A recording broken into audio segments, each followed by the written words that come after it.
ఈరోజు మనలో ఐక్యత లేదు, మనలో ఈరోజు ప్రేమ అనే బంధం లేదు, సహించుకునే మనసు లేదు, సహించే విధానం దీర్ఘశాంతం లేదు, సరైన ప్రేమ లేదు. ఒకరి పట్ల ఒకరు మనం దేవుడు మన పిలిచిన పిలుపుకి తగినట్టు విధానం మనలో ఉందా? శుద్ధుడా ప్రేమగల మా తండ్రి, కృపగల మా దేవ, మీ దయని బట్టి మీ కృపను బట్టి వందనాలు తండ్రి. నాయన, గడిచిన ఆదివారం నుండి మళ్ళీ ఈ పరిశుద్ధ దినం వరకు మమ్మల్ని ఎంతగానో ప్రభువా ఆదరించి ప్రేమించి మరలా ఇలా మిమ్మల్ని స్తుతించడానికి మాకు ఇచ్చిన ఈ అవకాశాన్ని బట్టి మీకు వందనాలు. ఈ పరిశుద్ధ దినాన్న తండ్రి మా కొరకు ఏవైతే పొద్దుపరిచారో ఆ మాటలన్నీ మేము శ్రద్ధగా వినడానికి కృప చూపించి మమ్మల్ని నడిపించి ఆత్మీయతలో మరింతగా బలపడడానికి సహాయాన్ని దయచేయమని, మీ కృపను మీ ఆదరణను ఎల్లవేళలా మాకు అనుగ్రహించమని త్వరగా రానయ్యున్న యేసుక్రీస్తు నామమున ప్రార్థించి ప్రతినోడు వేడుకున్నాం మా కన్న తండ్రి, ఆమేన్. కొన్ని ప్రాముఖ్యమైన విలువైన మాటలు మనందరం విన్నాం. గత వారం ఎన్నో సంగతులు మనందరం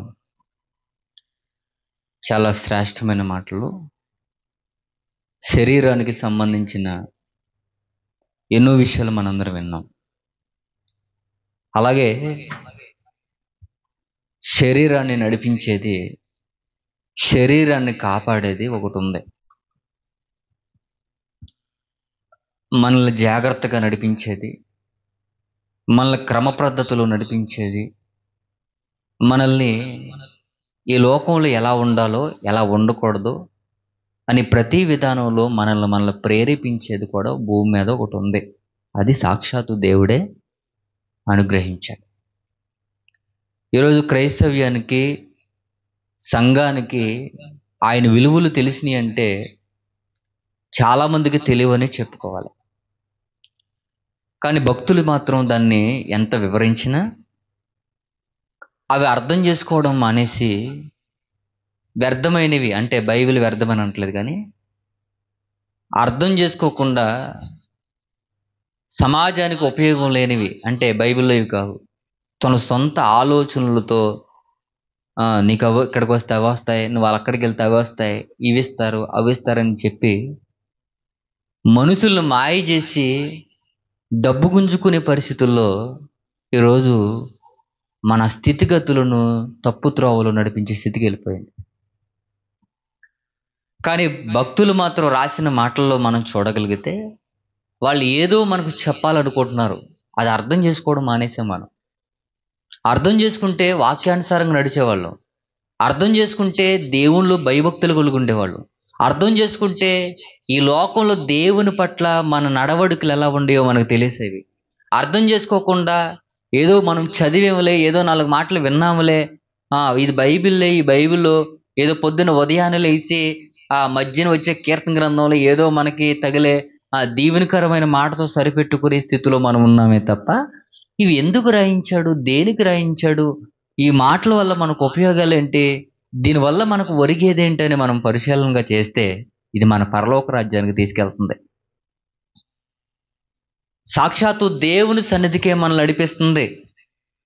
సాక్షాత్తు ఆ పరలోక రోజుల అర్హత లేనప్పటికీ ప్రభు రక్తం చేత మన అర్హతనిచ్చి మనం ఎలా ఉండాలో ఎలా ఉండకూడదో నడిపించే గ్రంథం ఏదైనా ఉందంటే అది బైబిల్. అలాంటి గ్రంథాన్ని కొంతమంది తలగడ కింద పెట్టుకుంటున్నారు, కొంతమంది ఈ సంయమోలు పెట్టుకుంటున్నారు, కొంతమంది ఏమో జోబులు పెట్టుకుంటున్నారు, కొంతమంది ఏమో ఏదో తాత్కాలికంగా మనం వెళ్ళే ప్రయాణంలో మనం కూడా ఉండాలని ఏదో సిద్ధాంతాల ప్రకారంగానో ఆచారాల ప్రకారంగానో వాడుకునే స్థితిగతులుగా మారిపోయినాయి తప్ప అందులో ఉన్న సారాంశాన్ని గురించి మాత్రం ఆలోచించేవారు లేరు.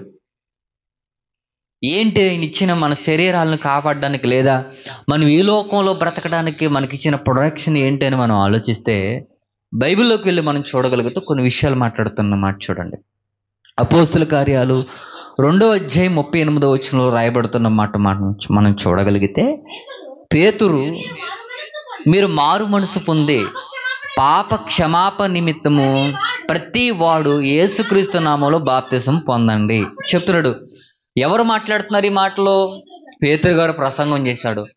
ఏం ప్రసంగం చేశాడంటే ఆయన మరణించాడు, తిరిగి లేచాడు, ఆయన కుళ్ళిపోలేదు, ఆయన మరలా సజీవుడుగా ఉన్నాడు, ఇంకో తండ్రి కుడిపార్శ్వమున ఉన్నాడని యేసుక్రీస్తు వారి గురించి, ఆ సిలువ మరణాన్ని గురించి ఆయన వివరిస్తుండగా సుమారుగా 3,000 మంది రక్షింపబడ్డారు. ఎంతమంది? 3,000 మంది. ఈ 3,000 మందికి మాట్లాడుతున్నాడు. ఈ 3,000 మందితో చెప్తున్నాడు ఏమని అని అంటే, ఇదిగో మీరు మారు మనసు పొందండి, పాపక్షమాపణ నిమిత్తం ఏం పొందండి, బాప్తిసం తీసుకోండి అన్నాడు. అంటే ముందు మారాల్సిందేంటి? మనసు. ఏం మారాలి? మనసు మారాలి. అంటే మారు మనసు పొందండి. మారు మనసు అంటే మీరు ఇప్పుడు దాకా బ్రతుకుతున్న జీవితం ఏదైతే ఉందో, ఇప్పుడు దాకా మీరు నడుస్తున్న నడవడికలు ఉన్నాయో, ఈ నడవడికలు మార్చుకోండి, మీ ఆలోచనలు మార్చుకోండి, మీ పద్ధతులు మార్చుకోండి, మీ క్రియలు మార్చుకోండి, మీ మాట తీరువు కానీ, మీ చూపు విధానం కానీ, మీరు నడిచే నడవడికలు కానీ, ఇవన్నీ మారాలంటే ముందు ఏం మారాలి? మనసు మారాలి. అంటే మనసు మారితే ఆటోమేటిక్గా చూపు మారుతుంది, మనసు మారితే ఆటోమేటిక్గా మాట తీరు మారుతుంది, మనసు మారితే మన నడవడిక మారుతుంది, మనసు మారితే మన విధానమే మారిపోద్ది. ఇప్పుడు ఆ రోజు 3,000 మంది ఎదురుగా కనబడుతూ ఉంటే, సారీ ఇంకా చాలా మంది ఉన్నారు, ఆ 3,000 మందికి చెప్పాడు కాబట్టి మాట్లాడుకుందాం. ఆ 3,000 మందిని చూసినప్పుడు చెప్తున్న మాట ఏంటి తెలుసా? మీరు మారు మనసు పొందండి. అంటే మీ మనసులను మార్చుకోండి. మార్చుకుని ఏం చేయండి? ఇదిగో పాపం అంటే ఏదైతే ఇప్పటి వరకు మీరు చేసిన దోషాలు ఉన్నాయో, మీరు ఇప్పటి వరకు ఏదైతే తప్పులు చేసి, హత్య చేయనండి, వ్యభిచారం చేయండి, మోసమే చేయండి, దగాలు చేయనండి, ఏదైనా చేయండి, అవన్నీ కడగబడాలంటే ప్రభు అయిన యేసుక్రీస్తు నామంలో మీరు ఏం పొందాలో తెలుసా? బాప్తిసం పొందండి.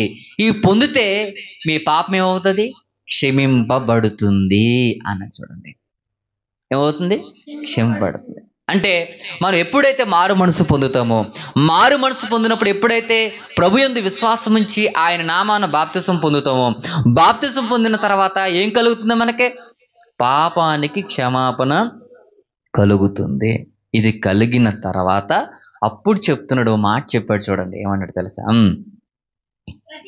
ప్రతి వాడును యేసుక్రీస్తు నామమున బాప్తిసం పొందుడి, అప్పుడు మీరు పరిశుద్ధాత్మనే వరమును పొందుదురు. ఏ వరం అంట? అంటే బాప్తిసం పొందిన తర్వాత ఏ వరం అనుగ్రహింపబడుతుంది? అంతకుముందు ఎందుకు అనుగ్రహింపబడలేదు? ఎందుకు అనుగ్రహింపబడలేదు? అంటే అప్పటికి మన జీవితం సరిలేదు, అంటే మన నడవడికలు సరిలేవు, మన ప్రవర్తన సరి అంటే ఈ రకంగా మనం ఆలోచిస్తే సరైన విధానం లేకపోతే పరిశుద్ధాత్మ వరం అనేది మనకి రాదు. పరిశుద్ధాత్ముడు అనేవాడు మనలోకి రాడు. అంటే ఒక పరిశుద్ధాత్మ మనలోకి రావాలంటే మనకి ఏం ఉండకూడదు? పాపం అనేది ఉండకూడదు. అంటే మనలో ఏం ఉండాలి? పరిశుద్ధత ఉండాలి. అంటే పరిశుద్ధత మనకు కలగాలంటే, ఆ పరిశుద్ధాత్ముడు మనలోకి రావాలంటే ఇప్పుడు మన పాపం ఏమవ్వాలి? కడగబడాలి. ఇప్పుడు పేతురు గారు ప్రసంగం చేస్తూ చెప్తున్న విషయం ఏంటంటే, ఇంకో జాగ్రత్తగా మీరు అందరూ వినండి, మీరు మీ మనసులు మార్చుకొని మీ పాపాలు కడుక్కుంటే పరిశుద్ధాత్మని వరమును మీరు పొందుకుంటారు. పరిశుద్ధాత్మని వరమును మీరు పొందుకుంటే, నేను అడుగుతున్నాను, పరిశుద్ధాత్మ వరం ఎందుకు? పరిశుద్ధాత్మనే ఆ పరిశుద్ధుడు మనలోకి ఎందుకు? ఏం చేస్తాడైనా? దేనికి ఉపయోగపడతాడైనా? అంటే ఆయన చెప్పే మాట ఏదో సులువైనది కాదు, ఏదో ప్రాముఖ్యత చెప్తున్నాడు. మీరు వరం పొందుకోవాలి. ఏ వరం? పరిశుద్ధాత్మని వరం పొందుకోవాలి. ఈ పరిశుద్ధాత్మ వరం పొందుకోవాలంటే మీలో పాపం ఉండకూడదు, మీ మనసులో మారాలి, మీ పాపాలు క్షమింపబడాలి. మీ పాపాలు క్షమింపబడితే కానీ ఎవరు మీలోకి రారు? పరిశుద్ధాత్ముడు అనేవాడు మీలోకి రాడు. ఆ వరం మీరు పొందాలంటే మీ మనసులో మారాలి అని చెప్పాడు.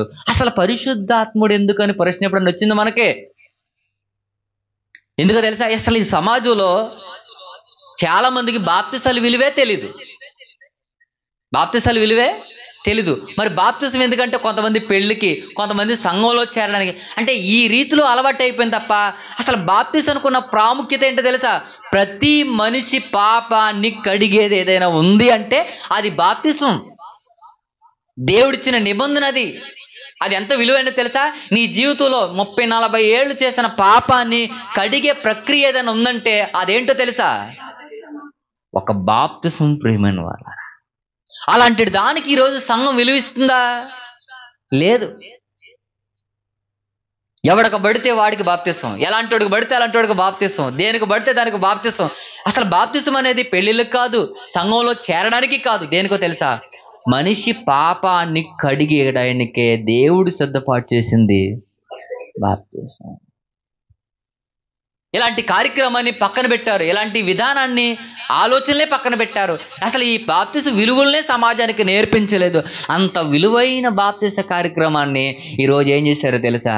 ఒక తాగుబోతోడికి ఇస్తున్నారు, ఒక తిరుగుబోతోడికి ఇస్తున్నాడు, మార్పు లేనోడికి ఇస్తున్నాడు, దేవుడు అంటే భయం లేనోడికి ఇస్తున్నారు, పెళ్ళిళ్ళు కట్టినారు, దినాలు కట్టినారు, దాని కట్టినారు, దీని కట్టినారు, ప్రతి దానికి ఇచ్చి ఈరోజు దేనికి విలువ లేకుండా చేశారో తెలుసా? ఈరోజు బాప్తిసానికి విలువ ఉందా? లేదు. అది ఎంత గొప్ప విషయమో తెలుసా?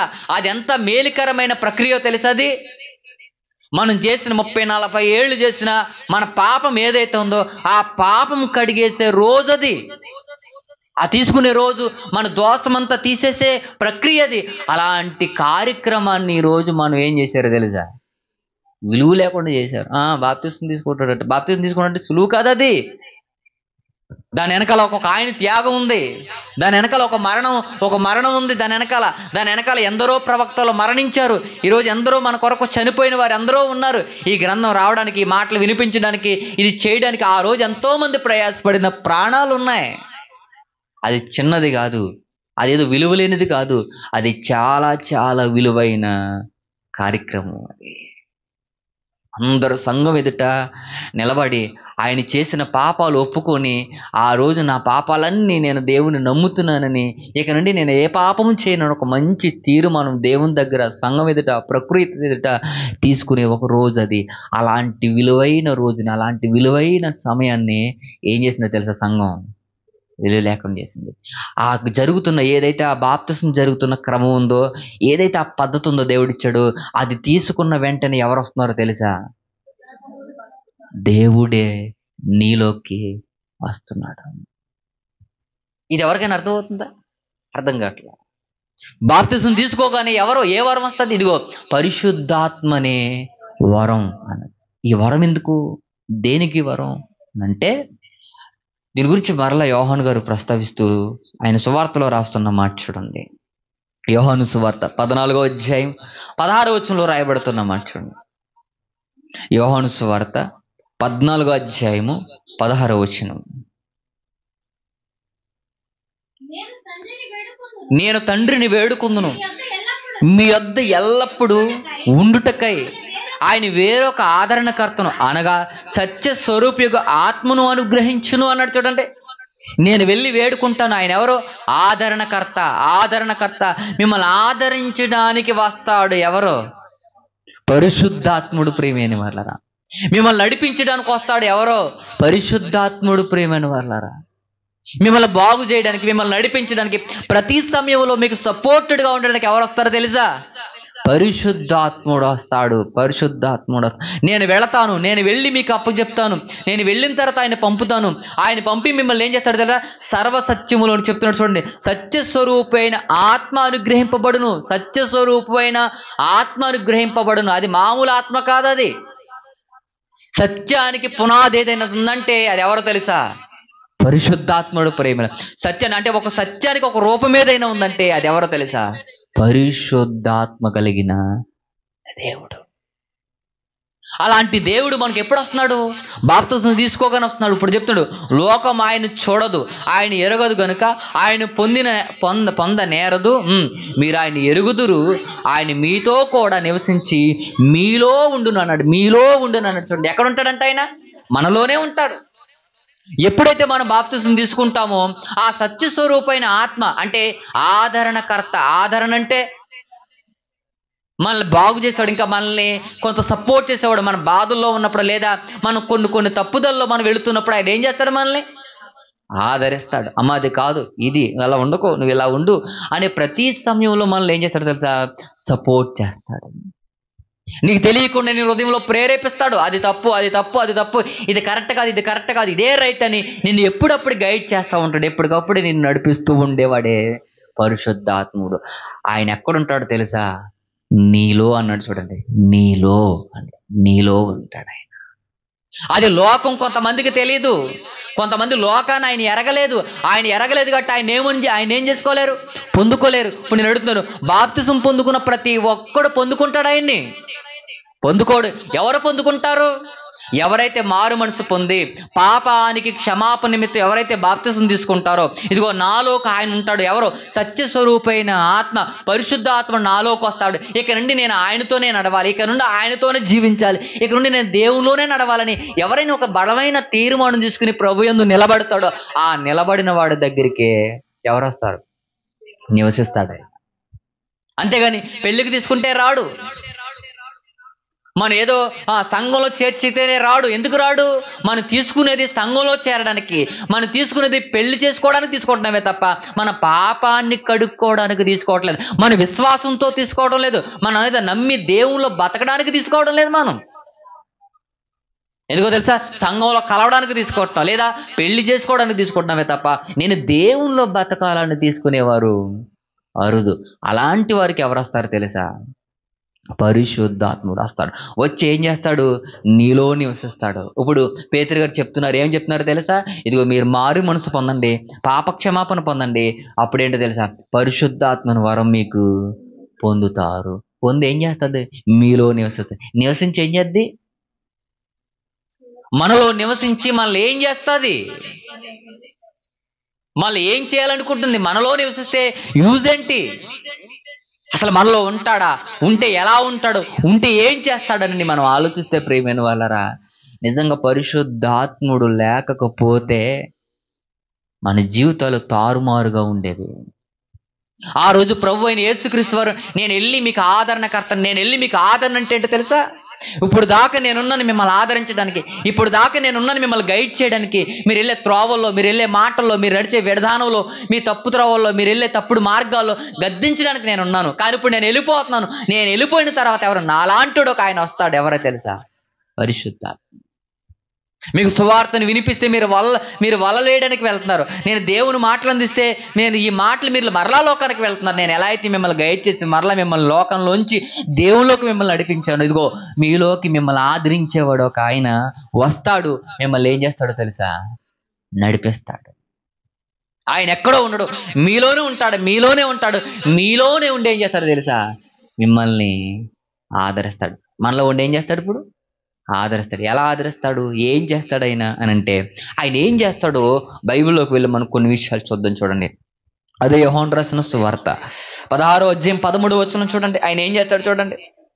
16వ అధ్యాయం 13వ వచనం. అయితే ఆయన సత్య స్వరూపి అయిన ఆత్మ, పరిశుద్ధాత్మ, అయితే ఆయన సత్య స్వరూపి ఆత్మగా వచ్చినప్పుడు మిమ్మును సర్వసత్యములోనికి నడిపించును అన్నాడు. చూడండి, ఎక్కడ నడిపిస్తాడంట ఆయన?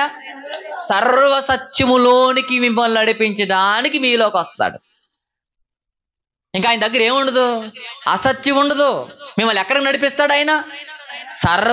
సర్వసత్యములోనికి మిమ్మల్ని నడిపించును. ఆయన తన అంతట తాను ఏమి బోధింపక వేటిని వినునో వాటినే బోధించి సంభవింపబోవు సంగతులను మీకు తెలియజేయును అన్నాడు. చూడండి, అంటే జరగబోయే సంగతులు కూడా ప్రభు ఆత్మ ఏం చేద్ది? మనకి తెలియజేస్తుంది. ఇంకెలా అంటే చాలా మంది అంటున్నారు, కొంతమంది ఏంటి, మాలో ఒక ఆత్మ వచ్చిందండి, నీకు ఏం జరిగిద్దో కూడా ఏం కాదవి. జరగబోయేవేంటి? దేవుడు ఆత్మ అంటే పరిశుద్ధాత్మ ప్రేరణ రాయబడిన మాటల్లో ప్రభు రెండో రాకల్లో వస్తాడని మనకు తెలుసు. ఆయన ఏ రకంగా వస్తాడో మనకు తెలుసు. ఏం జరిగిద్దో మనకు తెలుసు. పరలోకం ఎలా ఉంటుందో తెలుసు. పరలోకంలో ఏం జరిగిద్దో తెలుసు. నరకంలో ఏం జరిగిద్దో తెలుసు. ఈ విషయాలన్నీ మనకు ఎలా తెలుసు?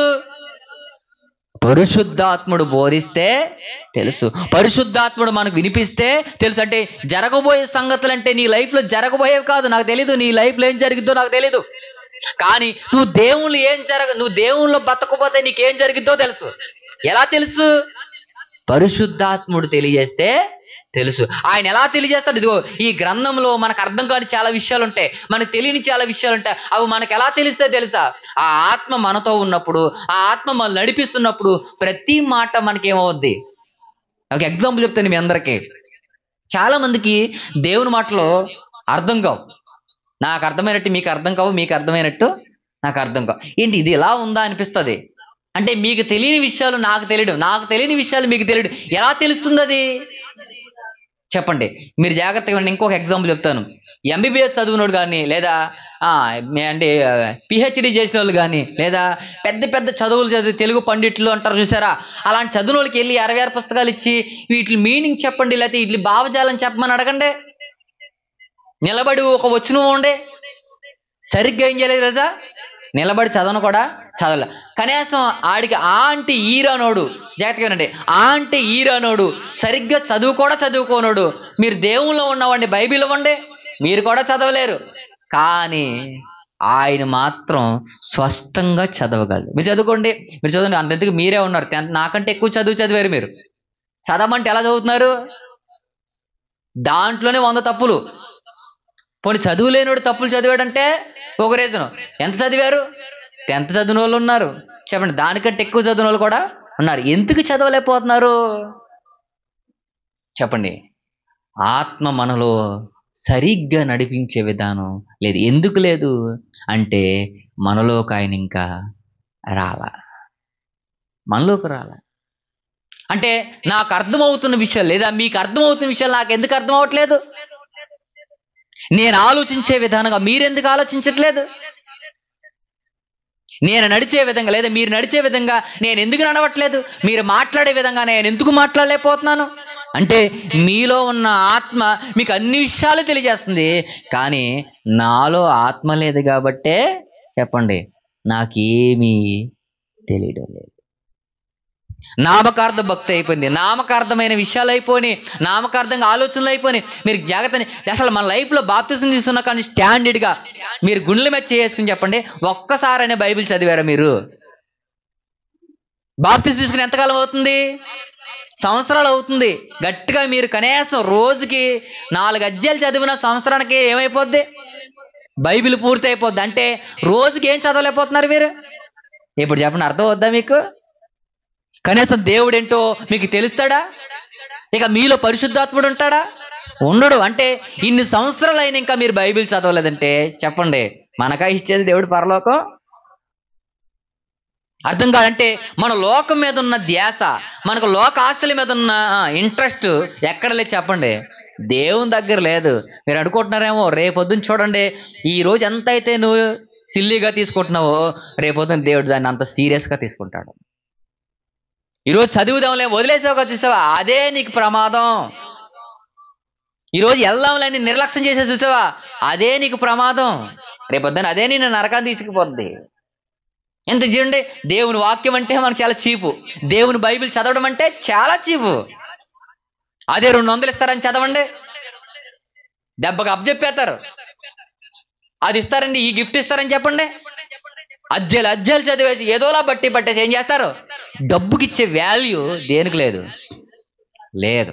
లేదు కాబట్టే చెప్పండి మనలో సరైన నడవడిక లేదు, ఆసక్తి లేదు మనకి, విశ్వాసం లేదు మనకి. ఏదో తాత్కాలికంగా ఎక్కడికి వస్తున్నాం? మందిరానికి వస్తున్నాం. ఏదో వచ్చి 4 మొక్కలు ఎట్టినాం, ఇన్నంతసేపు మనం ఎలాంటి వాళ్ళు త్రోవపడిన మొక్కల్లాగా ఉద్రేకంగా లేచిపోద్దంట. త్రోవపడిన మొక్క ఎలా ఉంటుంది తెలుసా? చక్కగా మంచి విత్తనంగా వస్తుందంటే ఈలోగా ఏమవుద్ది? దారిలో కొట్టుకుపోద్ది. మనం రాత్రి నిలబడిన మొక్కలు మనం, ఎందుకో తెలుసా?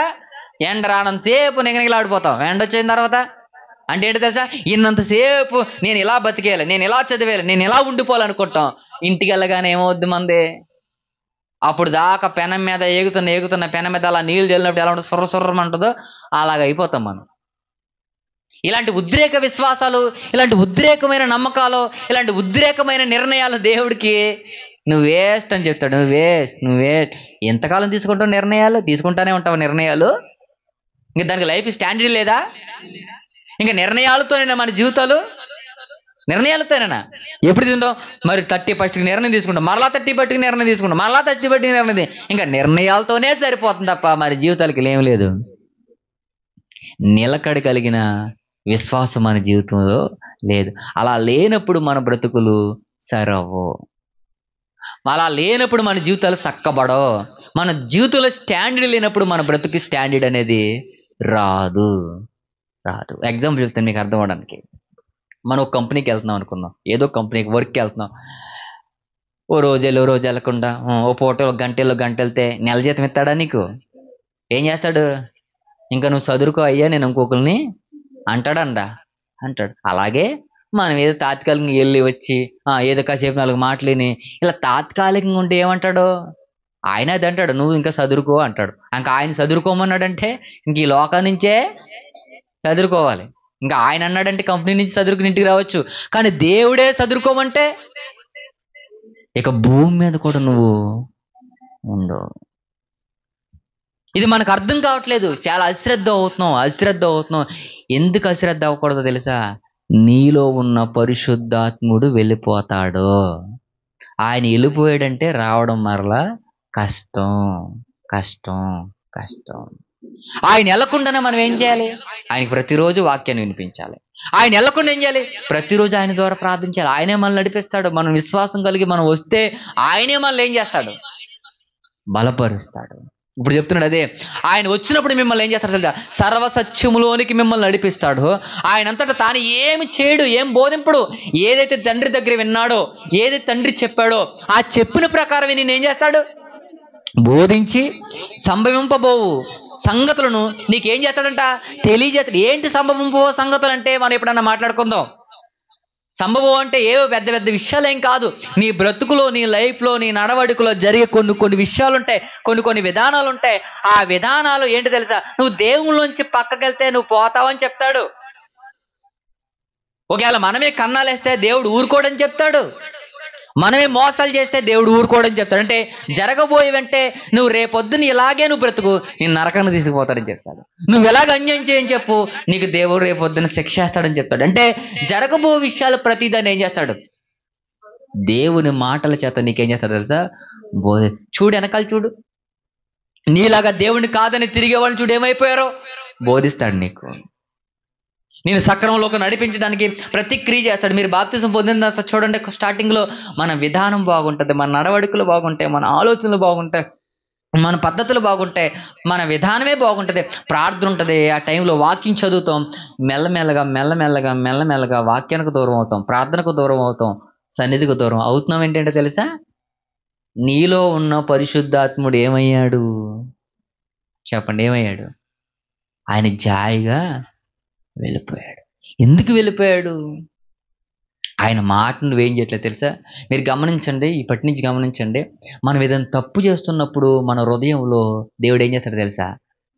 ప్రేరేపిస్తాడు. నువ్వు చేసేది కరెక్ట్ కాదని. పక్కోలు పనిముట్టు తీస్తున్నప్పుడు మనల్ని ప్రేరేపిస్తాడంటే తెలుసా? నీ నీ పొరుగు అనేది ఏది మనకి ఎప్పటికప్పుడు ఏం చేద్ది? నేర్పుతుంది. అయినా మనం తెగించి ఏం చేస్తాం? తీస్తే నీ బతుకు నువ్వు బతకరా, ఇంకా నేను వెళ్ళిపోతాను. అది ఎప్పుడైతే ఆత్మ మనల్ని గైడ్ చేస్తుందో, ఎప్పుడైతే ఆత్మ మనల్ని నడిపిస్తుందో, అది వెనకపోతే ఏమైపోతాం? మనం నాశనం అయిపోతాం. ఇంకా ఆత్మ మనల్ని ఏం చేద్దో తెలుసా? సర్వసత్యంలో నడిపిస్తుంది. ఇంకా జరగబోవు నీ విషయంలో, నీ బ్రతుకుల్లో నువ్వు తప్పుపోతే, నువ్వు ఇష్టానుసారంగా బ్రతికితే నీ లైఫ్లో ఏం జరుగుద్దో కూడా ఎవరు బోధిస్తారు తెలుసా? పరిశుద్ధాత్మ నిన్ను నడిపిస్తుంది. ఇంకేం చేస్తుంది అని అంటే రాయబడుతున్న మాట చూడండి అపోస్తుల కార్యాలు 6వ అధ్యాయం 3వ వచనం చూడండి. అపోస్తుల కార్యాలు 6వ అధ్యాయం 3వ వచనం చూడండి, ఏమని చేస్తుంది చూడండి. కాబట్టి సహోదరులారా, ఆత్మతోను జ్ఞానముతోను నిండుకొని మంచి పేరు పొందిన 7 మనుషుల్ని మీలో ఏర్పరచుకునుడి. మేము వారిని ఈ పనికి నియమించి. ఏంటి సంఘంలో అడుగుతున్నారు? ఎవరు కావాలంట? ఆత్మతోను జ్ఞానముతో నిండిన 7 మాకు కావాలి. ఆత్మతోను జ్ఞానముతో నిండిన వారు ఎందుకు 7 కావాలి? వాళ్ళు ఎలాంటి వాళ్ళంట? మంచి పేరు పొందిన వారు. ఈ 7 ఎందుకు ఎన్నుకున్నారో తెలుసా? వీళ్ళ ఏముండాలి తెలుసా? మొట్టమొదటిగా ఆత్మ ఉండాలి. రెండోది ఏముండాలి తెలుసా? జ్ఞానం ఉండాలి. అంటే ఆత్మ ఎందుకు ఉండాలి అని అంటే, ఆత్మ ఉన్న వాడిని సంఘం ఎందుకు ఎన్నుకుంటుంది తెలుసా? వ్యత్యాసాన్ని చూపించడం చెప్తుంది బైబిల్. ఇక్కడ ఏం జరుగుతుందో తెలుసా? మీరు ఆల్రెడీ మీకు ఈ పాఠాన్ని నేను చెప్పాను కాబట్టి నేను పెద్దగా వివరించట్లేదు. అక్కడ విధవరాళ్ళంట సంఘంలో ఏం చేస్తున్నారు?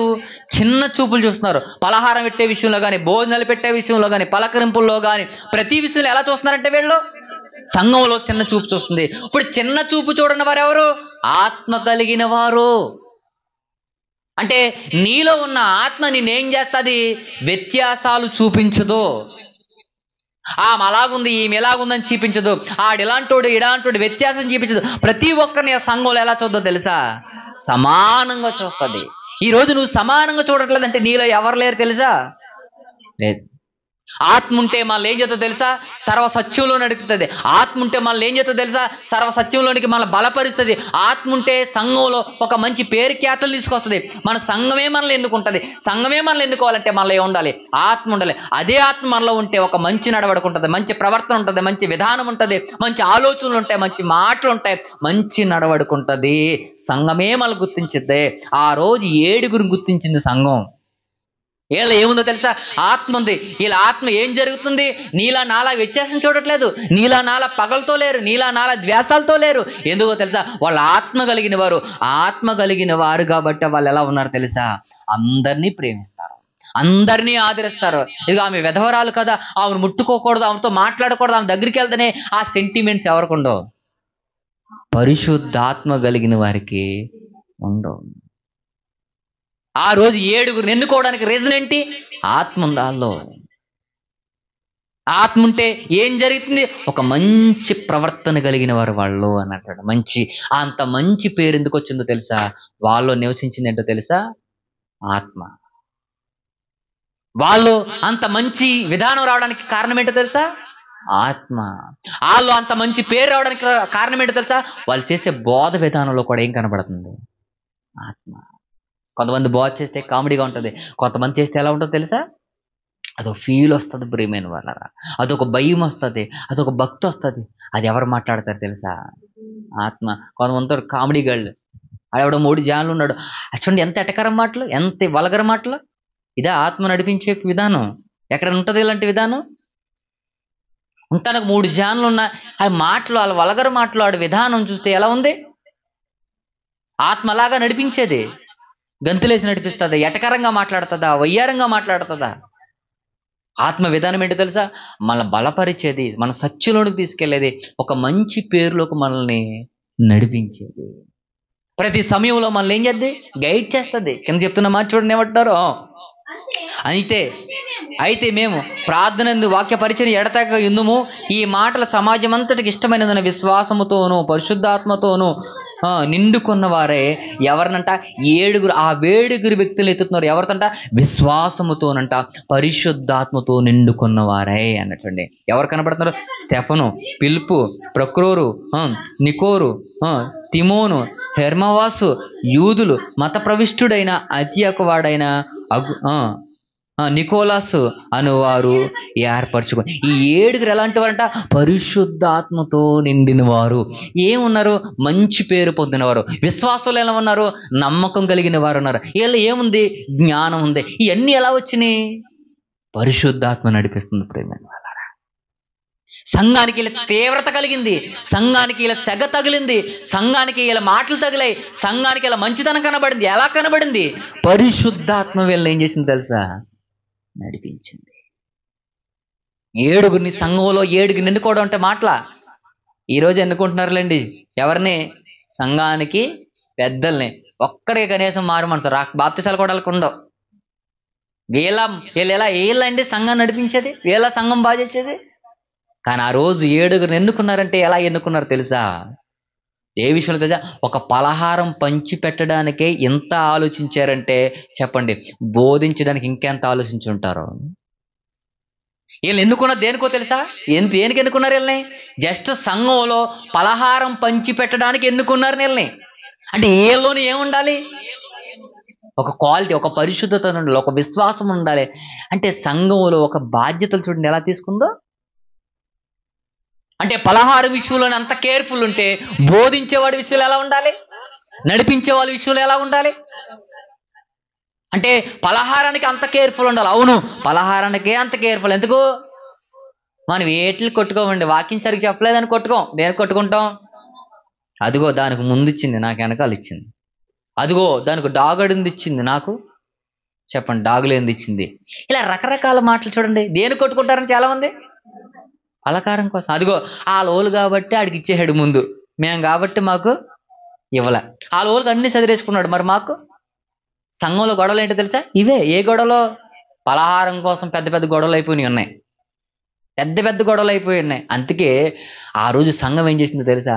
మూతులు మొఖాలు చూసే వాళ్ళకి అధికారాలు ఎవరికి ఇచ్చారు తెలుసా? ఒక పరిశుద్ధత కలిగి. ఎందుకు? అందరికి ఒకలాగానే. మీరు చూడండి, పలహారం పెట్టే వాళ్ళని ఎందుకు తిట్టుకుంటారు? ఎందుకు తిట్టుకుంటారంటే వాళ్ళు గిన్నె చూసి ఇవ్వకూడదు, మనుషులు చూసుకుంటూ ఇచ్చుకుంటా వీళ్ళ పలు ఏం చేస్తారు? ఏరేమా ఏమవుద్ది? రచ్చ అవుద్ది. ఆ రోజు సంఘం ఏంటో తెలుసా? ఒక మంచి పేరు పొందిన వారిని ఎన్నుకున్నారు. ఎందుకు ఎన్నుకున్నారు తెలుసా? వాళ్ళు ఒక పరిశుద్ధత అనేది కొనుక్కుపుచ్చుకుంది. ఎందుకో తెలుసా? వాళ్ళ మొఖాలు చూసి చెప్పండి, వెనకాల పరపతులు చూసి పెట్టే రకాలు కాదు వాళ్ళు. అందరినీ సమానముగా, అంటే సమానంగా చూడాలన్న ఏముండాలి మనలో? ఏముండాలి? పరిశుద్ధాత్మ ఉండాలి. దేనికి? పలహారం పంచి పెట్టేవాడికైనా ఏముండాలి? పరిశుద్ధాత్మ. చూడంటే ఒక పరిశుద్ధాత్మ ఉంటే మన నడవడికలు బాగుంటాయా అంటే అవును. పరిశుద్ధాత్మ మనలో ఉంటే మనలో ఏం కనబడదు తెలుసా? వ్యత్యాసం కూడా మనలోకి కనబడదు. ఆమెలోకలా చూడం, ఈమెలోకలా చూడం. ఇలా చూస్తున్నామంటే ఏంటి తెలుసా? నీలో ఏమి లేదు, పరిశుద్ధాత్మ. ఆయన ఉంటే మనం అలా ఉండం. ఎందుకు? ఆయన అందరూ ప్రేమించేవాడు, ఆయన సర్వసత్యాన్నే చేసేవాడు, ఆయన అన్ని నేర్పేవాడు. ఆయన మనతో ఉంటే మనం అలా చూస్తామా? చూడం. అందరినీ ఒకలాగానే చూస్తాం. ఇంకేం చేస్తుంది పరిశుద్ధాత్మ అంటే? ఇంకేం చేస్తుంది చూడండి. ఎఫెసీయులకు రాసిన పత్రిక 4వ అధ్యాయంలో రాయబడుతున్న మాటను మనం చూడగలిగితే అక్కడ ఒక మంచి విషయాన్ని చెప్తున్నాడు చూడండి.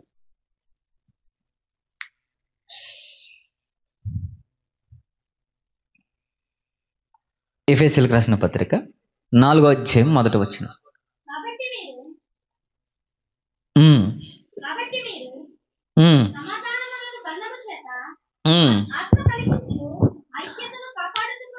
ఏం కలిగిస్తుందంట? ఆత్మ కలిగించు ఐక్యమును కాపాడుకోవడం శ్రద్ధ కలిగిన వారే ప్రేమతోను ఒకడునొకడు సహించుచు మీరు పిలువబడిన పిలుపుకు తగినట్లుగా దీర్ఘశాంతంతో కూడిన సంపూర్ణ వినయంతో సాత్వికతను నడుచుకొనవలని ప్రభువు పేరటి ఖైదైన నేను మిమ్మల్ని బతిమాలు కొనుచున్నాను అన్నాడు. అంటే ఆత్మ ఏం చేస్తుంది? కాబట్టి మీరు సమాధానమున బంధము చేత ఆత్మ కలిగించు ఐక్యత. అంటే ఆత్మ ఏం కలిగిస్తుంది? ఐక్యత. ఆ రోజు ఆ 7గురిలో ఏముంది? ఐక్యత ఉంది. ఆ 7గురిలో ఆత్మ ఏం చేస్తుంది? ఐక్యత కలిగిస్తుంది. ప్రియమైన వాళ్ళు, ఈరోజు మనలో ఐక్యత ఉందా? మనలో ఐక్యత ఉందా? లేదు. ఆమంటే మనకు పడదు, ఈమంటే మనకు పడదు. ఏదో సంఘంలో ఎలా కూర్చున్నామన్న పేరే కానీ ఎవరి ఆలోచనలు, ఎవరి ఉద్దేశాలు ఆలే, అంతే కదా. ఎవరికి ఆలకే వేరు వేరు వేరు వేరు. అంటే ఏం లేదు, ఒక ఐక్యత అనేది ఎందుకు లేదు? ఆత్మ ఏం చేస్తుంది? ఐక్యతను కలిగిస్తుంది. ఈరోజు ఆ ఆత్మ నీలో ఉందా? ఉంటే ఏం కలిగించాలి? ఐక్యతను కలిగించాలి. ఈరోజు మనలో ఐక్యత లేదు. మనలో ఈరోజు ప్రేమ అనే బంధం లేదు, సహించుకునే మనసు లేదు, సహించే విధానం దీర్ఘశాంతం లేదు, సరైన ప్రేమ లేదు. ఒకరి పట్ల ఒకరు మనం దేవుడు మనం పిలిచిన పిలుపుకి తగినట్టు విధానం మనలో ఉందా? లేదు. లేదంటే ఏంటి? మనలో ఆత్మ లేదు. ఏదో మనం బాప్తిజం చేసుకున్నాంలే, మనం నడిచేస్తున్నాం అనుకుంటున్నాం. కాదు. మనం కాపాడుకోవాల్సిన విధం ఏంటో తెలుసా? మనలో ఉన్న పరిశుద్ధాత్ముడు మనలో బయటికి వెళ్లకుండా మనల్ని కాపాడుకోవాలి. కాపాడుకోకపోతే మన ప్రవర్తన మారిపోద్ది, మన విధానాలు మారిపోతాయి, మన నడవడికలు మారిపోతాయి, మన ఆలోచనలు మారిపోతాయి. ఇవి మారుతున్నాయంటే ఏంటో తెలుసా?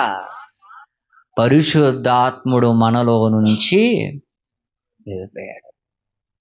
ఈరోజు నీకు ఆమె అంటే ఎందుకు పడదు, ఆమె నీకంటే ఎందుకు పడదు, ఎందుకు మీ ఇద్దరికి పడట్లేదని దేవుడు అడిగితే ఏం చెబుతారు? మీలో ఏమి లేదు తెలుసా? ప్రేమ అనే బంధమే లేదు. మీలో ఏమి లేదు తెలుసా? అసలు పరిశుద్ధాత్ముడు ఉంటేనే ఐక్యత ఇస్తాడు. ఆ ఐక్యత సంఘంలో లేదంటే చెప్పండి, మీలో ఎవ్వరిలో ఏమి లేదు. పరిశుద్ధాత్ముడు అనేవాడు లేడు. ఆయన ఉంటే ఎలా ఉంటారో ఒకటిగా ఉంటారు. మీరు గమనించండి, 3000 మంది ఒకేలా ఉన్నారు. ఆ రోజు అపోస్తలులందరూ ఒకేలాగా ఉన్నారు. వాళ్ళు గొడవలు లేవు, వాళ్ళు భేదాలు లేవు, ఏం లేదు. ఎందుకు లేదు? వాళ్ళు పరిశుద్ధాత్ముడు ఉన్నాడు కాబట్టి. మీరు గమనించండి, మొదటి ఆదిమ సంఘం చూడండి. ఆదిమ సంఘంలో గ్రూప్స్ ఉన్నాయా? డివైడ్మెంట్ ఉన్నాయా? ఒకవేళ ఉంటే పౌలు ఏం చేశాడు? తిట్టేశాడు. ఏరా పౌలు మీకోసం చనిపోయాడా? కేఫా మీకోసం చనిపోయాడా? అపోల్లో మీకోసం చనిపోయాడా? మనం అందరం ఎవరు? మన కొరకు చనిపోయింది ఎవరు తెలుసా? ప్రభు అయిన యేసుక్రీస్తు వారు. మన అందరం ఎలా ఉండాలి? ఒక్కటిగానే ఉండాలి. మనలో నువ్వు గొప్ప కాదు, నేను గొప్ప కాదు, అందరూ సమానమని ఆ రోజు బోధించారు. కాబట్టి ఆ రోజు అన్ని ఎలా ఉంటుంది? ఒకళ్ళనొకరు హెచ్చించుకుంటూ, ఒకళ్ళనొకరు తగ్గించుకుంటూ, ఒకళ్ళొకరు ప్రేమ కలిగి, ఐక్యత కలిగి ఆ రోజు సంఘాలన్నీ ఒకలాగా ఉన్నాయి. ఈ రోజు ఎవరి విధానం వారు ఎందుకు అయిపోయింది తెలుసా? ఈ రోజు ఐక్యత అనేది లేదు. ఐక్యత అనేది ఎందుకు లేదు తెలుసా? మనలో పరిశుద్ధాత్మ అనేది లేదు. అసలు పక్క సంఘాన్ని మనం పనపెడితే అసలు మన సంఘంలో ఏం లేదు, ఐక్యత లేదు. ఈగో ఈగో ఈగో, నేనెందుకు మాట్లాడాలి, నేనెందుకు తగ్గించుకోవాలి? ఎవరు పోతారు చెప్పండి? ఎవరు పోతారు? అంటే ఎక్కడో చోట మనకి ఏముండిపోయింది?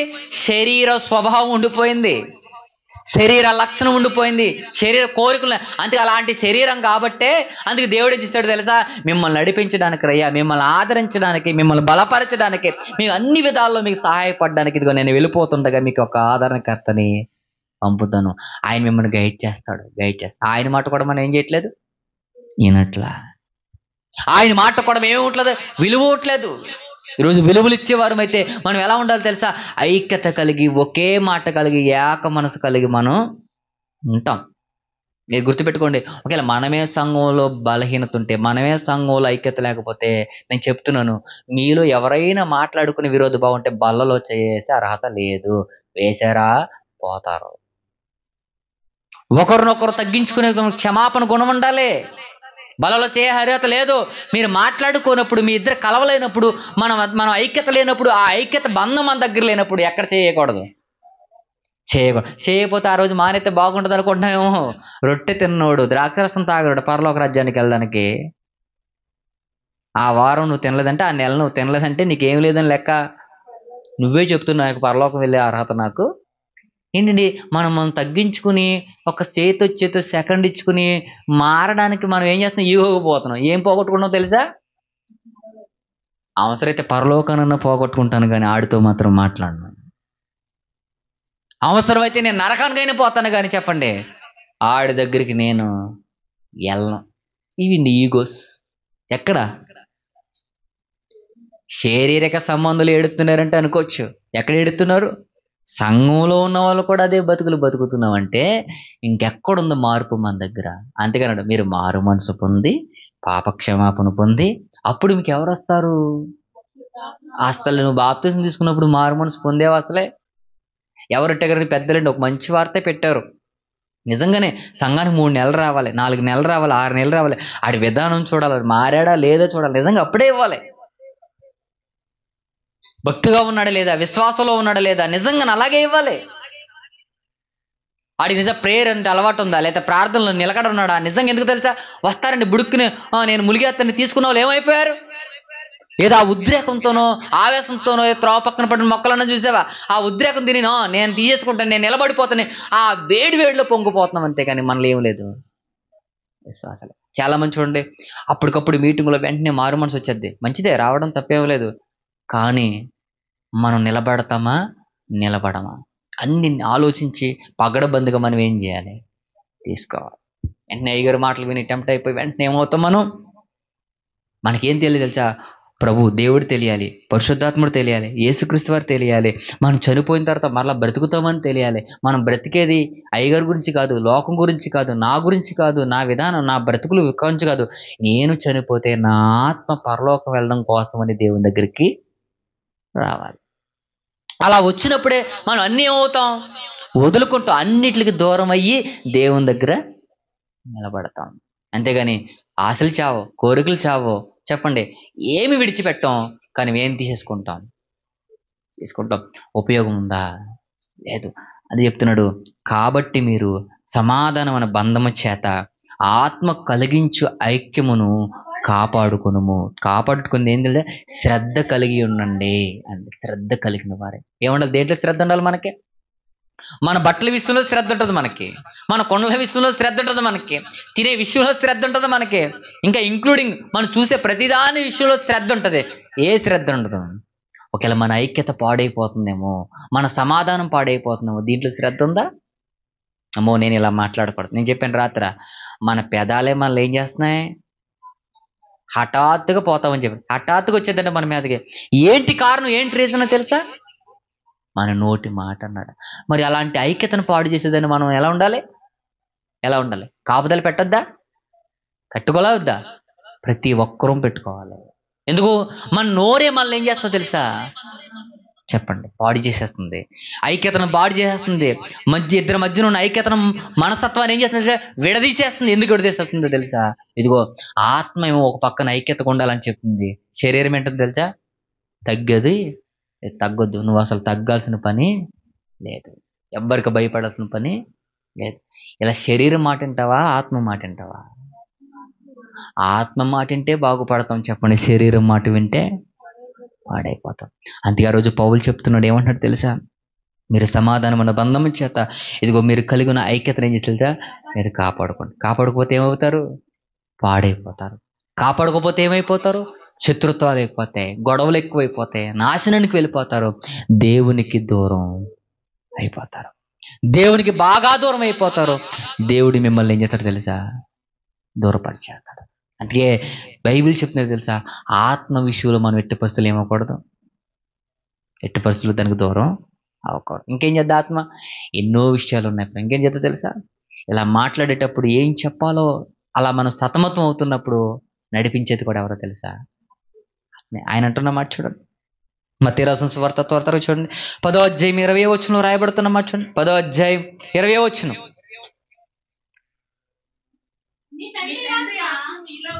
మీ తండ్రి ఆత్మ మీలో ఉండి మాట్లాడుచున్నాడే గాని మాట్లాడేవారు మీరు కాదు. ఎందుకు ఈ మాటలు చెప్తున్నాడు? 19వ వచనం, వారు మిమ్మల్ని అప్పగించేది ఎవరు అప్పగిస్తారు? మిమ్మల్ని తోడేల మధ్య గొర్రెల పప్పురెడ్డి నేను పంపుతున్నాను, పాము వలె వివేకమును పావురు వలె నిష్కపటంగా ఉండమని చెబుతూ, ఇదిగో మనుషుల గురించి జాగ్రత్త పడండి, వారు మిమ్మల్ని ఏం చేస్తారు తెలుసా? మహాసభకు అప్పగిస్తారంట, సమాజ మందుల్లో మిమ్మల్ని కొరడాలతో కొడతారు, వీరు అన్ని జనులకు సాక్షార్థమై నా నిమిత్తం మీరు అధిపతుల యొద్దకు రాజుల యొద్దకు తేబడుదురు, వారు మిమ్మల్ని అప్పగింతురు. అప్పగింపబడినప్పుడు ఎలాగో మాట్లాడదామో ఏమి చెప్పుదామో అని చింతపడకూడి, మీరేమి చెప్పవలనో అది ఆ గడియలోనే చెప్పండి. ఎవరు అనుగ్రహిస్తారంట? దేవుని ఆత్మే నీలో ఉండి ఏం చేస్తుంది? నడిపిస్తుంది. ఏం మాట్లాడాలో కూడా మళ్ళీ ఏం చేస్తుంది? ఒక ఆత్మ మళ్ళీ ఏం చేస్తుంది? దేవుని ఆత్మ మళ్ళీ ఏం చేస్తుంది? ఎక్కడ ఏం మాట్లాడాలో ఆత్మే మాట్లాడేస్తుంది. కొన్నిసార్లు చూడండి, చక్కగా చెప్పారండి మీరంటే మనం మంద కాదది, అప్పటికప్పుడు ఎలా చెప్పారంటే మంద కాదది. ఎవరు నడిపిస్తారో తెలుసా? దేవుని ఆత్మ. మీరు గమనించారో లేదో, మొన్న గురువారం ఏమి ఒక్కటి కూడా రాసుకోవాలి, ఏం చెప్తే నిలబడితే అక్కడ నాకు కూడా తెలీదు. అదే కొంచెం ప్రయాణం చేసి లేట్ అయిపోయింది. అలా నిలబడ్డానంతే, అలా మాట్లాడుతూ మాట్లాడుతూ మాట్లాడుతూ మాట్లాడుతూ ఆ రోజు గురువారం చెప్పిన విషయాలన్నీ ఒక్కటి కూడా ఇది చెబుతాను అన్న సంగతి కూడా నాకు నిలబడిన క్షణం కూడా తెలియదు. మరి ఎవరు మాట్లాడతారు చెప్పండి? దేవుని ఆత్మ ఏం చేద్దో తెలుసా? మనల్ని నడిపిస్తుంది. కొన్ని సమయంలో దేవుని ఆత్మ మనల్ని ఎక్కడ తీసుకెళ్తా తెలుసా? ముందుకు తీసుకెళ్తుంది. ఎన్ని విషయాలండి, ఎన్ని రిఫరెన్స్లు తీసుకున్నాం మనం, ఎన్ని మాటలు తీసుకున్నాం. అసలు అది చెబుతానన్న ఆలోచనే నాకు లేదు, అసలు నిలబడి ఆ విషయాలు ఎత్తుతానన్న భావనే నాకు లేదు. ప్రతీది కూడా ఎవరు నేర్పుతారు తెలుసా? దేవుని ఆత్మ. మనం ఎక్కడికి వెళ్ళా, ఏం చెప్పాలో, ఏం మాట్లాడాలో, ఏం వినిపించాలో, ఏం తెలియజేయాలో ప్రతీది మన నుండి ఏం చేద్దో తెలుసా? గైడ్ చేస్తే, మనం నిలబడితే చాలు, మనల్ని బలపరిచే వాళ్ళు ఎవరో తెలుసా? చెప్పండి, దేవుని ఆత్మ మనకు దేవుడు తోడుగా ఇచ్చాడు. ఇంకేం చేద్దాం మనకు తెలుసా? చూడండి, ఇంకేం చేద్దాం చూడండి ఒకసారి. రోమిలకు రాసిన పత్రిక 8వ అధ్యాయం 26వ వచనం చూడండి. రోమిలకు రాసిన పత్రిక 8వ అధ్యాయం 26వ వచనం. అటువలే ఆత్మయు మన బలహీనతను చూచి సహాయం చేస్తున్నాడు. అంటే ఎవరు? పరిశుద్ధాత్ముడు. ఏం చేస్తానంట? ఆత్మ చూడండి, మన బలహీనతను చూసి సహాయం చేస్తున్నాడు. ఎలాగూ మనము యుక్తముగా ఎలాగూ ప్రార్థన చేయవాలో మనకు తెలియదు, కానీ ఉచ్చరింప సత్యము కాని మూలుగులతో ఆ ఆత్మ తానే మన పక్షమున విజ్ఞాపన చేయుచున్నాడు అన్నాడు. చూడండి, అంటే ప్రార్థన చేయడం కూడా ఎవరికి రాదు? మనకు రాదు. మనం ఎలా యుక్తంగా ప్రార్థన చేయాలో ఎవరు సహాయం చేస్తున్నారు? మన బలహీనతను చూసి, మన ఇబ్బందిని చూసి ఆత్మ, ఆ పరిశుద్ధాత్ముడు ఏం చేస్తాడో తెలుసా? మనం అనుకుంటాం ప్రార్థన అలా చేస్తాం కూడా మనం అనుకున్నాం. ఆ ప్రార్థన చేసిన విన్న వాళ్ళు ఏమంటారు తెలుసా? అమ్మ ఎంత చక్కగా ప్రార్థన చేశావు. ఆ ప్రార్థన చేస్తే నా భారం పోయింది, ఆ ప్రార్థన చేస్తే నా మనసు తృప్తిగా ఉంది, ఆ ప్రార్థన చేస్తే ఏదో ఉన్నట్టుంది. ఎవరు? నీ బలహీనతను చూసి, నీ ఇబ్బందులు చూసి, నువ్వు ఎలా చేయాలో నీకు తెలియనప్పటికీ పరిశుద్ధాత్ముడు ఎవరికి విజ్ఞాపన చేస్తున్నాడో తెలుసా? నీలో ఉండి ప్రార్థన చేస్తున్నాడు. నీ సమస్య గురించి, నీ కన్నీటి గురించి, నీ దుఃఖాన్ని గురించి, నీ కష్టాల గురించి, నీ బాధల గురించి, నీ విధానం గురించి మూలిగేది నువ్వు కాదు, నీలో ఉన్న ఆత్మ. దేవుడు వినాలంటే ఎలా ప్రార్థన చేయాలో ఎవరు నేర్పుతున్నారు? ఆత్మ నేర్పుతుంది. అందుకే బాప్తిసం పొందిన తర్వాత మనకు పాటలు రావు, కానీ ఎలా వస్తాయి? అద్భుతంగా పాడతాం. మనం సరిగ్గా ప్రార్థన రాదు, ఎలా వస్తుంది? దేవుడే ఆత్మ మనల్ని ఏం చేద్దో తెలుసా? నడిపిస్తుంది. ప్రియమైన వాళ్ళు, అది నడిపించాలంటే ఎవరు రావాలి మనలోకి? పరిశుద్ధాత్ముడనే రావాలి. ఏం చేస్తున్నాడని వచ్చంట, ఇదిగో మనం ప్రార్థన చేయడం రాదు, ఎలా మూలగాలో మనకి తెలియదు, ఎలా ఆయన సన్నిధికి విలువైన ప్రార్థన మనం చెయ్యాలో మనకి తెలీదు. అలాంటి ప్రార్థన కూడా ఎవరు నేర్పుతున్నారు తెలుసా? మోకాళ్ళు లేసి, నువ్వు బాప్తిసం పొందిన తర్వాత మోకాళ్ళు లేసి చూడు, నీలో ఉన్న ఆత్మ నీకు తెలియని పదాలతో ఏం చేస్తా తెలుసా? నడిపిస్తుంది. నువ్వు చేయాల్సిన ప్రార్థన నీకు తెలియకపోయినా ఏం చేద్దా తెలుసా? ఆ ఆత్మ నిన్ను ఏం చేద్ది? నడిపిస్తా. ఒక తమ్ముడు ఫోన్ చేసి, అన్నయ్య డైలీ ఒకే ప్రార్థన అయిపోయిందని, నాకు ప్రార్థన రావట్లేదు. ఎందుకు వస్తుంది? ఉద్రేకంతోనేమో బాప్తిసాలు తీసుకున్నారు, అయిపోయింది, చల్లారిపోయింది. బట్టి పట్టిన ప్రార్థనలే వస్తాయి. ఏదైతే పట్టామో అదే వస్తుంది. ఇంకా ప్రార్థన, న్యూ ప్రార్థన మనకి రాదు. ఎందుకు రాదు? మనలో ఆత్మ ఉంటే మనల్ని ఏం చేద్దా తెలుసా? ఏ సమయానికి ఎలాంటి ప్రార్థన చేయాలో నేర్పిస్తుంది. ఏ టయానికి ఎలా ఉచ్చరింపాలో మనలో ఏది, మన బలహీనతను చూసి మనం చేయలేమని తెలుసుండి, మనం నిలబడలేమని తెలుసుండి, ఆత్మే మనల్ని ఏం చేద్దా తెలుసా? కన్నీటి ప్రార్థనలోకి దేవుడు ఆత్మ మనల్ని తీసుకెళ్తుంది. చెప్పండి, అలాంటి ఆత్మ ఈరోజు మనలో ఉందా? ఉండాలంటే మొదటి బాప్తిసం పొందాలి, 2 పాపక్షమాపణ అంటే మారు మనసు పొందాలి, 2 బాప్తిసం తీసుకోవాలి, 3 పరిశుద్ధాత్మను మనలోకి వస్తాడు. వస్తే ఏం చేస్తాడు తెలుసా? నిన్ను సర్వసత్యంలోనికి నడుతాడు, నిన్ను ఆదరిస్తాడు, నిన్నుకి ప్రేమని బంధం ఇస్తాడు, ఐక్యతనిస్తాడు, సమాజంలో మంచి పేరునిస్తాడు. చెప్పాలంటే నువ్వు ఎలా నడవాలో ప్రతి విషయంలో నిన్ను ఏం చేస్తాడు తెలుసా? నడిపిస్తాడు.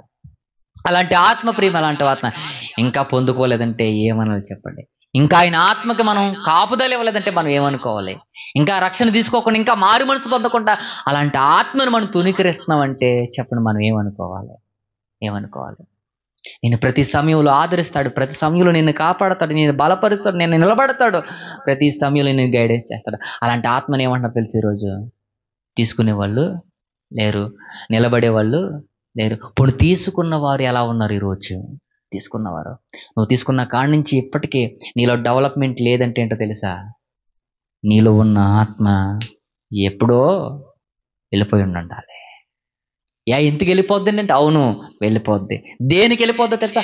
అసలు ఆత్మ రావాలంటే ఏముండాలో తెలుసా? 2 మాటలు టూకీగా చెప్పి ముగిస్తాను చూడండి. అపోస్తుల కార్యాలు 8వ అధ్యాయం, అపోస్తుల కార్యాలు 8వ అధ్యాయం చూడండి. 8వ అధ్యాయం 21వ వచనం. నీ హృదయమును దేవుని ఎదుట సరైనది కాదు గనుక ఈ కార్యమందు నీకు పాలు పంపులు లేవు, కాబట్టి ఈ చెడు నడతను మానుకొని మారు మనసు పొంది ప్రభువుని వేడుకొనుము. ఒకవేళ నీ హృదయాలోచనలు క్షమించబడవచ్చును, నువ్వు ఘోర దుష్టత్వంలోను దుర్నీతి బంధకులు ఉన్నట్లు నాకు కనబడుచున్నదని చెప్పాను. అందుకు సీమోను, మీరు చెప్పిన వాటిని ఏది నా మీదకి రాకుండా మీరే నా కొరకు ప్రభువుని వేడుకొని. ఏం అడుగుతున్నాడు ఈయన? ఏమడుగుతున్నారు? పైన రాయబడుతున్నారు. పేతురు గారు, యోహాను గారు అంటే చేతుల నుంచి బాప్తిసం ఇస్తూ ఉంటే, చేతుల నుంచి పరిశుద్ధాత్మను అనుగ్రహిస్తూ ఉంటే, ఈయన చూసి ఈ సీమోను గారు ఈయన అడుగుతున్నారు ఏమని? నేను ద్రవ్యం పెడతాను, ద్రవ్యం ఇస్తాను, నాకు కూడా దాంట్లో ఏముండే? పాలు పంపులు. అంటే ఇప్పుడు ఆయన చెప్తున్న విషయం ఏంటో తెలుసా? నీకు నిజంగా పరిశుద్ధాత్ముడు కావాలనుకుంటే, నిజంగా నువ్వు ఆయన ఆత్మలో పాలు పొందాలంటే, నీలో చెడుతనం ఉంది, నీలో దుర్నీతి బంధకాలు ఉన్నాయి, నీలో పాపం ఉంది, నువ్వు చాలా దుష్టత్వంలో ఉన్నావు. ఇవన్నీ పోవాలంటే నువ్వు మారు మనసు పొందాలి, నువ్వు బాప్తిజం పొందాలి, రక్షింపబడితేనే కానీ, అది కూడా నీ హృదయాలు క్షమింపబడితేనే కానీ ఎవరు రారు? పరిశుద్ధాత్ముడు రాడు. అంటే ఆయన రావాలంటే నీలో ఏముండకూడదు? ఏముండకూడదు? పాపం అనేది ఉండకూడదు, నీలో లోకాశలు అనేది ఉండకూడదు. ఇలాంటి ఇలాంటి దుర్నీతి బంధకాల్లోకి నువ్వు వెళ్ళిపోతే ఎవరు రారు? పరిశుద్ధాత్ముడు రాడు. పరిశుద్ధాత్ముడు రాడు. ఆయన రావాలంటే, ఆయన నీలోకి రావాలంటే ముందు నీ హృదయాన్ని ఏం చేయాలి తెలుసా? శుభ్రంగా కడిగే, శుభ్రంగా ఏం చేయాలి తెలుసా? పరిశుద్ధపరిచే. అలా పరిశుద్ధపరిస్తే చెప్పండి, పరిశుద్ధాత్ముడు నీలోకి వస్తాడు. మినరల్ వాటర్ తీసుకున్నాం, డ్రైనేజ్ వాటర్ తీసుకున్నాం, గాసుడే, చిన్న గాసుడు తీసుకున్నాం. చిన్న గాసుడు కాదు పోనీ అనుకుందాం, ఒక 5 ml అనుకుందాం, లీటర్ నీళ్ళు, మంచి ఫిల్టర్ నీళ్ళు అనుకుందాం. ఈ 5 ml దాంట్లో వేస్తే మీరు తాగుతారా? ఎందుకు తాగరు? అంటే ఆ లీటర్ వాటర్ ఏమైపోయింది? పాడైపోయింది కదా. ఇప్పుడు పరిశుద్ధాత్మ నీలోకి వచ్చాడు, నీలో ఉన్నాడు. ఇప్పుడు నీలోకి ఏమొచ్చింది చెప్పండి? చెప్పండి. ఒక 5 ml లాంటి 5 లక్షణాలు నీలోకి వస్తే చెప్పండి ఏమవుతుంది? మొత్తం కల్మషం అవుతుంది. అప్పుడు ఆయన ఉంటాడా? ఉంటాడా? చూడండి, మంచున్న చోట చెడు ఉండదు, చెడున్న చోట, నేను చెప్పింది అర్థమవుతుందో లేదో, మంచున్న చోట అంటే నీళ్లు మంచుగా ఉంటే దాంట్లో ఏముండదు? చెడు ఉండదు. అర్థమైందే? చెడుగా ఉన్న చోట ఏముండవు? మంచి నీళ్లు ఉండవు. అలాగే మన హృదయం మంచిగా ఉంటే పరిశుద్ధాత్ముడు మనలో ఉంటాడు, మన హృదయం చెడుగా ఉంటే పరిశుద్ధాత్ముడు మనలో ఉండడు. ఎందుకు ఉండలేడు ఆయన? ఎందుకు తెలుసా? నువ్వు లోకానుసారంగా ఉంటూ, లోకాశలతో ఉంటూ, లోకంలో బతుకుతూ, లోకానుసార క్రియలు చేస్తుంటే ఆయన ఏం చేయలేడు? తట్టుకోలేడు ప్రేమైన వాళ్ళ. కానీ ఆయన వదలకూడదు, ఆయన్ని మనం విడిచిపెట్టకూడదు. ఆయన ఎట్టి పరిస్థితుల్లో ఆయన గాయపరిచే విధంగా మనం చేయకూడదు. అదే గలతీయులకు రాసిన పత్రికలో అంటాడు, ఆత్మకును శరీరంకు వేరు వేరుగా ఈ రెండు పోరాడుతున్నాయి. ఈ రెండు ఒక వరలో ఉండవు, ఈ రెండు ఒక విధానంలో ఉండే విధానం లేదు. అవి శరీరపు ఆలోచనలు వేరు, ఆత్మ ఆలోచనలు వేరు. ఈ రెండింటికి ఒకదానికి ఒకటి ఏమవదు? పడదు. అందుకని మీరు ఏం చేయాలి? జాగ్రత్త. ఈ ఆత్మ ఏం చేద్దో తెలుసా? ఇప్పటి వరకు మాట్లాడినారు కదా, ఏం చేద్దే? సర్వసత్యంలోనికి నడిపిస్తుంది. ఇంకా సంఘంలో ఏం తీసుకొస్తుంది తెలుసా? ఒక మంచి స్థానం తీసుకొస్తుంది. ఇంకా చెప్పాలంటే ఒక మంచి ప్రవర్తన తీసుకొస్తుంది, మంచి విధానాన్ని తీసుకొస్తుంది. 3 ఏం చేద్దో తెలుసా? ఐక్యత. 4 ఏం చేద్దో తెలుసా? ఏం చేద్దే? వాళ్ళు మన బలహీనతను చూసి మనకు ప్రార్థన సహాయం ఎవరు చేస్తారో తెలుసా? పరిశుద్ధాత్మే చేస్తుంది. ఇవన్నీ ఒక ఎత్తు అయితే ఇంకో ఎత్తు ఏంటో తెలుసా? చూడండి, ముగించుకుందాం. రోమిలకు రాసిన పత్రిక 8వ అధ్యాయం 1వ వచనం ముగించుకుందాం. చూడండి, రోమిలకు రాసిన పత్రిక 8వ అధ్యాయం 1వ వచనంలో రాయబడుతున్నమాట. చూడండి, కాబట్టి ఇప్పుడు క్రీస్తు యేసునందున్న వారికి ఏ శిక్షా విధియు లేదు. క్రీస్తు నందుంటే ఏంటనుకుంటారు చాలా మంది? అంటున్నారు క్రీస్తు యేసునందంటే బాప్తిస్మం తీసుకున్నంతరా అని అనుకుంటలేదు. క్రీస్తు యేసునందంటే మేము క్రైస్తవులని చెప్పుకుంటే కాదు. క్రీస్తు యేసు నందు అంటే తెలుసా? లో అని అర్థం. నందు అంటే ఆయనలో అని అర్థం. నందు అని అంటే ఆయనతో ఉండడం లేదా ఆయనలో ఉండడం. ఏ శిక్ష విధి లేదు. క్రీస్తు యేసునందు జీవమునిచ్చు ఆత్మ యొక్క నియమము. చెప్పండి, ఆత్మ యొక్క నియమం ఏంటంట? పాపము మరణ నియమము నుండి మళ్ళీ ఏం చేద్దా తెలుసా? విడిపించును. అంటే ఎలా చెప్తున్నారు చూడండి, ఈ ఆత్మ యొక్క నియమం ఏంటి? పాపము మరణము నుండి మళ్ళీ ఏం చేద్దది చెప్తుంది. మరలా చదవండి, ఏమంటుంది చూడండి. కాబట్టి కింద నుంచి చదువుదాం, 2వ లైన్. క్రీస్తు యేసునందు జీవమునిచ్చు ఆత్మ యొక్క నియమము పాప మరణముల నియమము నుండి మళ్ళీ ఏ మరణాల నుంచి విడిపిస్తుందంట? పాప మరణాల నియమం అంటే మార్గం. అంటే చెడు మార్గాల నుండి ఈ ఆత్మ మళ్ళీ ఏం చేద్ది? విడిపిస్తుంది. తప్పు త్రోవ నుండి మళ్ళీ ఏం చేస్తుంది? రక్షిస్తుంది, గైడ్ చేస్తుంది. ఇది తప్పు, ఇది చెయ్యకని మళ్ళీ ఏం చేస్తుంది తెలుసా? బలవంతం చేస్తుంది. అది పాప మరణ నియమముల నుండి మళ్ళీ ఏం చేస్తుంది? రక్షించును. ఎట్లనగా అంటే చెప్తాడు, ధర్మశాస్త్రం దేన్ని చేయి జాలకపోయిను దాన్ని దేవుడు చేసిన శరీరం అనుసరింపక ఆత్మను అనుసరించే నడుచుకొను మన యందు ధర్మశాస్త్ర సంబంధమైన నీతి విధి నెరవేర్చవలనని పాప పరిహారంతో దేవుడు తన సొంత కుమారుని పాప శరీరంతో పంపి ఆయన శరీరమందు పాపమునకు శిక్ష విధించును. శరీరానుసారులు శరీరుల మీద మనసుంతురు, ఆత్మానుసారులు ఆత్మ విషముల మీద మనసుంతురు. శరీరానుసారమైన మనసు మరణము, ఆత్మానుసారమైన మనసు ఏంటంటే జీవమును సమాధానమై ఉన్నది. శరీరానుసారముగా చెప్తుంది ఎలానగా శరీరానుసారమైన మనసు దేవునికి విరోధమై ఉన్నది. అది దేవుని ధర్మశాస్త్రం లోబడదు, ఏమాత్రం లోబడ నేరదు. అంటే ఇప్పుడు నువ్వు ఆత్మానుసారంగా నడుస్తున్నావా, శరీరానుసారంగా నడుస్తున్నావా? ఆత్మానుసారం అంటే ఇప్పుడు దాకా మీరు అన్నారు ఏం చేద్దది? ఐక్యత కలిగిస్తుంది, మంచి నడవడికనిస్తుంది, చెడు ఆలోచనలు రానదు, చెడు తలుపులకు మనం వెళ్ళకూడదు, ప్రార్థనలో మనం నడిపిస్తుంది, అన్ని విధాలుగా మనల్ని ఏం చేస్తుంది? గైడ్ చేస్తుంది. లేదు నేను శరీరానుసారంగా పోతానండి, శరీరానుసారంగా వెళ్ళిపోతానండి, నా శరీరానికి నచ్చినట్టు నేను చేస్తానంటావా? నువ్వు దేవునికి విరోధివి. నీకేంటి చెప్పాడు తెలుసా? మరణం. మరణం అంటే ఇది కాదు, ఈ గోతులో కప్పెట్టేది కాదు, నిత్యమైన నరకం. కానీ ఆత్మ ఎక్కడికి తీసుకెళ్తుందో తెలుసా? చెప్తున్నాడు.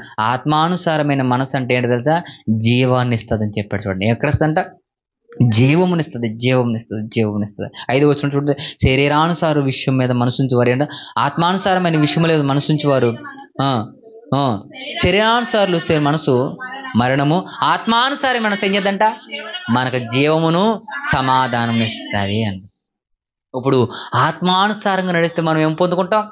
జీవాన్ని పొందుకుంటాం. దాంట్లో ఏముంది? సమాధానం ఉంది. అది శరీరానుసార మనసు, దానికి సమాధానం ఏమి ఉండదు. అంత ఏంటిది అది? చెప్పండి. వైరల్, బాగా వైరల్ చేస్తుంది. ఏం వైరల్ చేస్తుంది? చిన్న గొడవను కూడా పెద్ద చేస్తుంది. దానికి ఉండదేంటి? వైరమే కావాలి తప్ప దానికి చెప్పండి సమాధానం దానికి అవసరంలా. ఏడిదో తెలుసా?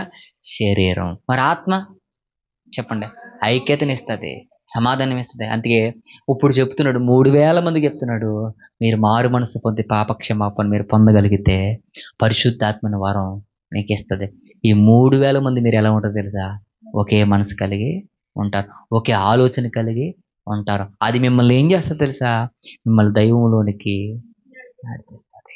చూడండి పేతురు గారు చెప్పిన చిన్న మాట అయినా సరే దాంట్లో దేవుడు ఎంత రాయించాడు చూడండి. ఒక ఆత్మ విలువ చాలా గొప్పది.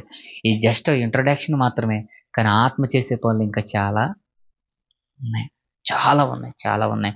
కానీ ఇదే ఆత్మను మనం దుఃఖ పెడితే, ఇదే ఆత్మను మనం దూషిస్తే, ఇదే ఆత్మను మనం త్రోసేస్తే మాత్రం దేవుడు ఎట్టి పరిస్థితుల్లో ఊరుకోడు. ప్రేమైన ఊరుకోడు. అందుని బట్టి ఆ పరిశుద్ధాత్మను మనం ఏం చేయాలి తెలుసా? కాపాడుకోవాలి. ఆ ఆత్మను మనం ఏం చేయాలి తెలుసా? ఎందుకో తెలుసా? పాప మరణ నియమముల నుండి మనల్ని ఏం చేద్ది? రక్షిస్తుంది. రక్షించే ఆత్మను మనం ఏం చేయాలి? కాపాడుకోవాలి. అంతేగాని దాన్ని ఏం చేయకూడదు? తోసేయకూడదు. ఒకవేళ ఇంకా మనం అలాంటి ఆత్మను పొందకపోతే ఒక మంచి నిర్ణయం తీసుకుని పొందుకోవడానికి సిద్ధపడతాం. మనం ఆల్రెడీ బాప్తిసం పొందిన వారమైతే మనలో అలాంటి ఆత్మ ఉందా లేదా, వెళ్ళిపోయిందా, ఉంటే దాని లక్షణాలు ఏంటో కొన్ని మనం చూసాం. ఆ లక్షణాలు మనలో లేకపోతే ఆత్మ ఏమైంది? వెళ్ళిపోయినట్టే. జాగ్రత్త. మనం దాన్ని చాలా జాగ్రత్తగా కాపాడుకోవాలి. దాన్ని దుఃఖ పెట్టే పని మాత్రం మనం చేయకూడదు. మీరు గమనించండి,